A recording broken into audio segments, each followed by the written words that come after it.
y en más de 40 municipios de la entidad. Y ya se encuentra con nosotros el día de hoy el diputado federal y dirigente estatal del Revolucionario Institucional, Alex Domínguez. ¿Cómo está, presidente? Muy buenos días. Muy bien, Raúl, saludarte a ti y a quienes amablemente nos escuchan en esta lista que diste de gran parte del estado de Chihuahua. Muy buen día a todas y a todos. Gracias. Diputado, pues temas muy importantes y que están causando pues mucha confusión, sobre todo en la juventud mexicana, en la juventud chihuahuense. Es el tema de que se aprueban los vapeadores. Y dicen, bueno, pues si yo compro a lo mejor un paquetito, pues a lo mejor me sale más barato que estar comprando uno por uno, y si me voy a trasladar a algún otro sitio, digamos, en las carreteras de aquí del estado, pues ¿qué va a pasar? Me pueden sancionar, me pueden meter a la cárcel. Hay mucha confusión, diputado. Mira, la norma jurídica que se aprobó quedó muy ambigua, y la ambigüedad deja lugar a interpretaciones y deja lugar a que se cometan fallas en esta norma. Si tú traes un vape, pues uno solo poseyéndolo, pues bueno, no vas a tener problema. Sin embargo, ¿qué pasa si tú vas en tu vehículo y en tu vehículo tú traes el que portas en tu bolsa y tienes dos ahí en tu vehículo? Bueno, eso va a dar lugar a una interpretación en el cual vas a ir transportando uno o más vapes, vas a tenerlos en conservación, y esto, si una autoridad municipal te detiene, un policía municipal, pues te va a poder cuestionar si estás comercializando y cómo vas a acreditar que no estás comercializando, y ahí puedes ser víctima de una extorsión. O el otro platicaba con una persona que ella vive en Parral y se traslada de manera regular a Chihuahua y dice que se trae un paquetito de 3, 4, 5. Si lo para la Guardia Nacional, pues es transportación. Entonces, ese tipo de cosas que no se clarificaron en la verbalización del artículo, creo que son los que van a cometer excesos y van a cometer errores y fallas. Nosotros fuimos muy claros al decirles, vamos a crear una comisión en este momento, vamos a generar un receso en la sesión para generar una buena redacción que permita clarificar todos estos verbos que se plantearon en este artículo, para poder tipificar de mejor manera la conducta, materia de una sanción de 1 a 8 años de prisión y una multa cercana a los 226,000 pesos. Esa es la falla que tiene esta norma, y bueno, pues volvemos al punto: hacer las cosas a las prisas, hacer las cosas sin análisis, hacer las cosas sin diálogo, hacer las cosas rápidas, pues son lo que generan este tipo de problemas, ¿no? Se dice. Al aventón, pues es lo que genera esta problemática que se está presentando con los vapeadores. Diputado, y el tema pues sabemos que están siempre a favor de la prevención, en contra de las adicciones. En esta nueva ley, pues prácticamente no se toca ese punto, con programas, con políticas públicas que realmente contribuyan a combatir las adicciones, sino más bien pareciera que esta ley va a ser, porque bueno, una sanción de 220, más de 220,000 pesos, o incluso prisión de hasta 8 años, pues es realmente algo complicado, no va a combatir las adicciones. Mira, me parece a mí que falta una política integral en materia de combate a las adicciones. Esta política que se aprobó por la mayoría no previene, criminaliza. Esta política que se aprobó no genera un mecanismo en el cual los jóvenes pues o consuman menos o no consuman este tipo de artefactos electrónicos. Luego también hablan de un tema de instrumentos análogos. ¿Qué es un instrumento análogo en este tipo de sustancias que se utilizan los vapeadores? Y en materia penal, pues la analogía y mayoría de razones están prohibidas de acuerdo al artículo 14 constitucional. Entonces esa parte es lo que me parece a mí que tenemos este problema. Y también te diría que la política de prevención tiene que ver con una inversión pública, y la inversión pública pues no hay inversión en materia de prevención. Fondos federales que se dedicaban a eso, como el Fortaseg, pues los desaparecieron desde el gobierno anterior. Entonces estamos en una circunstancia de discurso, más no de realidades contundentes en materia de prevención de las adicciones. Entonces esta reforma, reitero, va a generar problemas, va a ser verdaderamente un instrumento que va a dejarse a la interpretación de la autoridad municipal, entiendes, de los policías municipales, de la autoridad estatal, policías y ministerios públicos y de los jueces, y va a generar problemas. ¿Por qué? Por la falta de atingencia clara al momento en el cual redactas un artículo que todos nos ofrecimos a redactarlo mejor, pero bueno, pues ellos piensan que tienen la verdad absoluta, piensan que la solución de los problemas es a partir de los votos que ellos tienen, y bueno, pues la cerrazón es el orden del día en el oficialismo de Morena, ¿no? Diputado, dos temas muy importantes que menciona, pues la reducción del presupuesto prácticamente en materia de seguridad, de educación y no se diga de salud, se ha venido disminuyendo considerablemente. No hay esa política para precisamente en el tema de adicciones, de la prevención, pero también otro tema que comenta es la cuestión de las extorsiones, al dejar a criterio de alguna autoridad policial, ya sea de municipal, estatal o federal. Bueno, pues a mi criterio, para mí, que traigas a lo mejor un paquetito de estos dispositivos, de estos vapeadores, puede ser para mí considerado como distribución, ¿no? Como distribución, como venta, como con fines de comercialización, y al tener fines de comercialización pues vas a tener una sanción. Entonces, esta vaguedad en la norma, pues te reitero, va a permitir que esta circunstancia sí se presente, porque luego es como en todo, ¿va? Si tú consideras un precio más barato en algún lado, pues vas a trasladarlo de esa manera. Pero luego otro problema, le estás dejando al mercado negro la mano, pues, la actividad, sí, al crimen organizado, a los grupos delincuenciales, para que se encarguen ellos de estar llevando a cabo esta venta de este producto. Yo no estoy a favor de los vapeadores, yo ni siquiera fumo cigarrillo, pero creo que se puede haber dado una mejor redacción que permitiera precisamente sancionar y no poner en manos del crimen este tipo de instrumentos electrónicos que van a generar, reitero, un mercado negro. La aprobación de la norma no va a hacer que se desaparezcan este tipo de objetos en el mercado de las adicciones. Entonces, sí, no, ya está presente. Yo creo que fue un error estratégico al momento en el cual se generó esta norma como se generó, pero bueno, pues es lo que hay, y ahora tendremos que trabajar en políticas públicas en materia de prevención con los estados y con los municipios, ya que el gobierno de la República no ha generado una acción e inversión en esa materia. Diputado, y como ciudadanos, ¿qué se puede hacer ante una situación de esa naturaleza, que alguien pueda ser a lo mejor detenido por traer consigo, no un arsenal como se dice, no, 2, 3 dispositivos de estos, pudiera ahí darse ¿qué protección tenemos como ciudadanos? Pues difícilmente hace una protección, porque va a ser un objeto que está prohibido.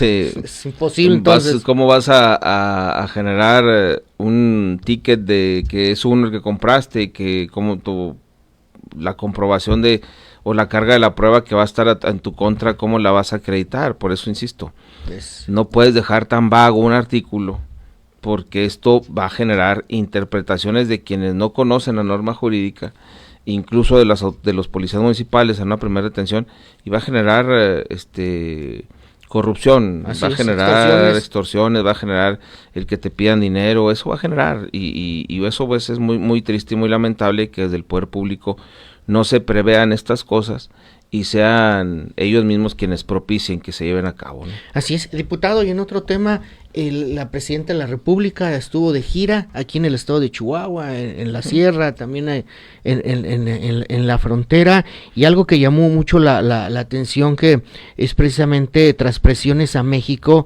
el país pues accede a entregar agua a los Estados Unidos. Incluso mencionaba que pues si hay agua, a lo mejor, pues yo creo que a lo mejor en otras entidades pudiera darse del sur, del suroeste del país, pero aquí en Chihuahua, pues creo, la presa La Boquilla, que es la mayor, pues creo que andaba en un 30%. Y mira, la visión del país en materia del agua es muy diversa, porque en el sur del país le raspas tantito al piso y sale agua, y aquí tienes que meterte 100, 150, 200, 300, 500 metros para poder sacar un chorrito de agua. Sí. Estamos en una realidad diferente, entonces en esa realidad distinta tenemos que valorar cómo hacer la contribución quinquenal que en el Tratado de Aguas del 44 tenemos obligación. Pero también este tratado, que lo he estado revisando el propio tratado, vamos en el quinquenio 36, si la memoria no me falla. Hay un apartado en el tratado donde dice que cuando hay circunstancia de extrema sequía, puedes dejar el remanente para el siguiente quinquenio. Y nosotros ahorita estamos en una circunstancia de sequía, vivimos en una circunstancia severa, fuerte, complicada, y me parece a mí que ya se hizo un pago hace algunos meses y quedó un remanente, pues ese remanente, haciendo uso de este clausulado del tratado, pues patear el bote para más adelante. Ahora bien, los afluentes del agua que van y desembocan en el río Bravo, pues son afluentes que no están en su máxima capacidad.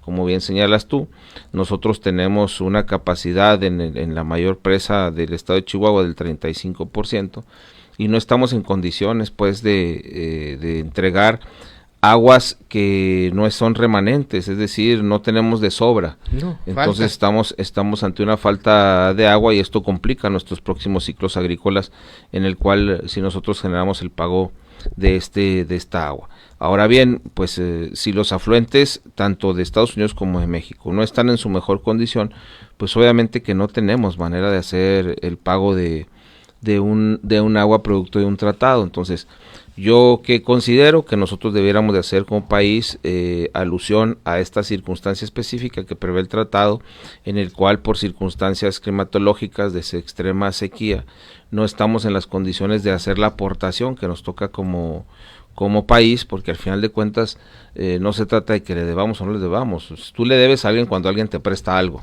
Claro. Ellos no nos prestaron a nosotros nada.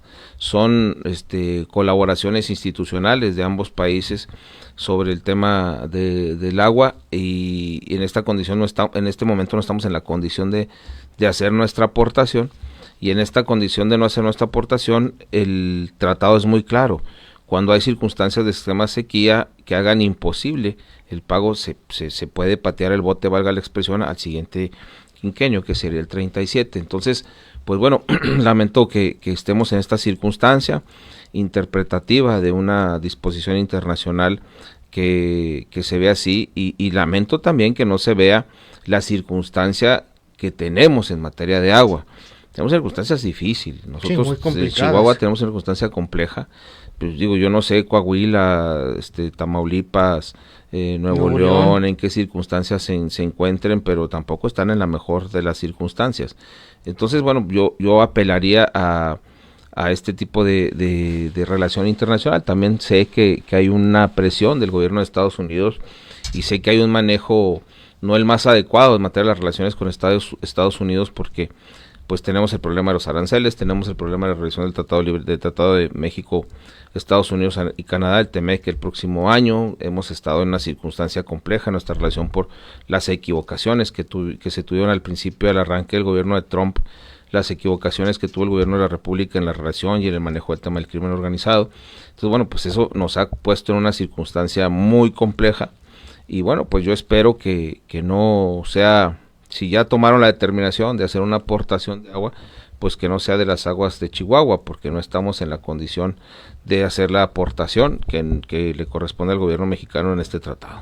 Así es, diputado. Incluso ya esta situación generó mucha preocupación, mucha alerta con los productores agrícolas, sobre todo de la región centro-sur del estado, que precisamente ellos ya están previendo, dicen, bueno, pues para el 2026 muy seguramente con los niveles de agua que hay en la presa se va a tener un ciclo agrícola reducido, y si se quiere ahora pues pagar esta agua de presas chihuahuenses, pues también ¿qué van a hacer? Van a quedar realmente otra vez más otro año más, y si viene con pronósticos de que no vaya a llover en el estado, pues más complicado. Pues mira, ahorita tenemos una circunstancia en materia de agua compleja por varias razones. Primero, el tratado. Segundo, la Ley General de Aguas que se aprobó por parte del gobierno, en donde generaron una expectativa de escucha a los grupos que hicieron presión, y esta expectativa de escucha no se reflejó de manera clara en la norma, porque dos temas que han generado mucho ruido, que son el de la posibilidad de vender y la posibilidad de heredar, todo queda en una circunstancia posterior de carácter administrativo que debe de generar la autoridad del agua en la autorización de los volúmenes y la asignación de volúmenes de agua. Entonces, yo estoy convencido que hoy, en este momento, el manejo del agua, del vital líquido, debe garantizarse sí el consumo humano, consumo para las personas, sin duda alguna. Debe de mejorarse la tecnificación. La tecnificación no está como un proyecto del gobierno de la República muy claro, muy preciso, porque si bien anunciaron al principio de este año una política hídrica importante en materia de tecnificación, pues las obras no se han dado en el país como se anunciaron en el principio del año, y eso hace pues que exista derroche de agua en los cultivos porque no hay una tecnificación suficiente en muchas partes del país. Y y en la norma también dejaron la obligación para el particular, para que él tecnifique. Y bueno, pues hay programas que antes existían, que se llamaban programas de concurrentes, donde el gobierno federal, estatal y municipal y el productor ponían una lanita y se llevaban a cabo la tecnificación de riegos o algunas cosas en el campo, y hoy no existe esa posibilidad. Entonces, creo que hay descuidos institucionales, insisto, el tratado, la ley, la tecnificación, eso nos trae una circunstancia compleja, y bueno, pues obviamente todos debemos de abonarle al cuidado del agua, pero también debemos de ser exigentes con el gobierno federal para que la inversión en materia de infraestructura, por una parte, sí, y la relación con Estados Unidos, pues se lleve a cabo de una buena manera, ¿no? Así es, diputado, y de hecho incluso hay todavía algunos campesinos, productores agrícolas, ganaderos, que no quitan el dedo del renglón. Ellos dicen que fueron engañados, que por un parte, bueno, sí hubo un diálogo y generaron como un dictamen, pero el dictamen que presentaron y el que se votó era totalmente otro. O sea, realmente, como se dice, nomás les dieron a tole con el dedo, y ellos dicen, nosotros vamos a seguir luchando. Hay una inquietud clara de parte de los productores que fueron escuchados, porque no todos fueron escuchados, también hay que ser claros. Sí. Hubo un grupo que se decía representar a todos y que los otros decían que no los representaban, que fueron medianamente escuchados, que son los que están diciendo que el dictamen no cumple con las características. El otros grupos que no fueron escuchados, que también ellos desde un principio dijeron que la legislación no cumplía con estas características. Ahorita estamos haciendo nosotros una revisión muy puntual ya de toda la norma, que ya fue publicada la semana pasada, para poder dejar claro los pros y los contras que tiene esta disposición normativa, porque, insisto, pareciera ser que un artículo dice lo que sí querían que dijera, pero luego le empatas otro artículo y el otro artículo te lo condiciona a otra cosa. Y entonces la interpretación de la ley no puede ser en base a artículo por artículo, tiene que ser una interpretación integral de la norma para poder lograr el objetivo.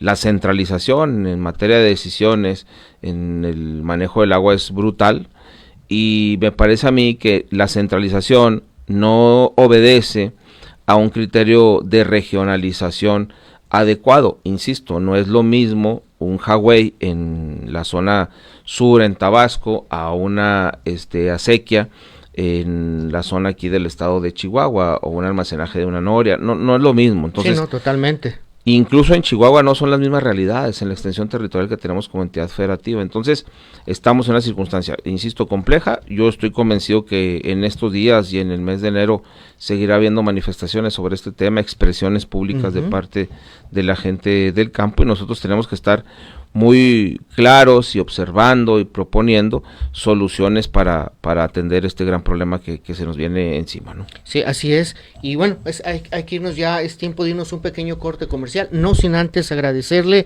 al diputado federal y dirigente estatal del Revolucionario Institucional aquí en Chihuahua, Alex Domínguez, haya estado aquí con nosotros con esta información tan importante. Muchas gracias, diputado. El agradecido soy yo por la oportunidad, saludar a quienes amablemente nos escuchan y nos ven, y bueno, pues desear a todos un feliz año, un feliz término de año, una feliz Navidad, si no nos vemos antes, y desearles sobre todo salud, que eso es lo más importante para poder seguir saliendo adelante en este gran estado de Chihuahua. Muy buenos días a todas y a todos.